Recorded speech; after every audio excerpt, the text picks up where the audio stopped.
নয়, দক্ষিণ বারাসাতে ভিডিও করছি, যার কাছে মালবাহী পায়রা প্রচুর আছে মালবাহী পায়রা এতটা কনফিডেন্স ওড়ানে যে দাদা বলছে যদি কোনো কবুতর প্রেমী বা কোনো পায়রা প্রেমী আসেন, পায়রা ওড়ান দেখতে চান, নির্দ্বিধায় বাড়িতে ওয়েলকাম, আসুন বাড়ির পায়রা দেখে বুঝে কালেকশন করে নিয়ে যান মালবাহী পায়রা।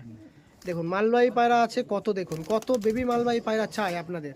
এগুলো সবে বার হয়েছে, আর কিছু আছে তার বাবা মার কাছেও আছে, কিছু ছোট ছোট ছানা আছে। দেখুন বেবি, দেখুন সব সেলের জন্য, তাই তো? সব সেলের জন্য, দেখুন সব সেলের জন্য। নাম্বারটা একটু বলো। 6294093146। তার নাম্বারটা বলো। 97 75 34 45 17। এই যে বেবিগুলো দেখছেন সব সেল। হ্যাঁ, মোটামুটি নর্মালে গম খেয়ে মোটামুটি 8 থেকে 10 ঘন্টা উঠবে, রেজাল্ট পুরো আমি বলে দিচ্ছি। না যদি না ওরে টাকা মোটামুটি ফেরত দিয়ে দেবো। আর তার চেয়ে বড় কথা, ম্যাক্সিমাম আর এই বেবিগুলো 3000 টাকা করে পিয়ার লাগবে, কোনো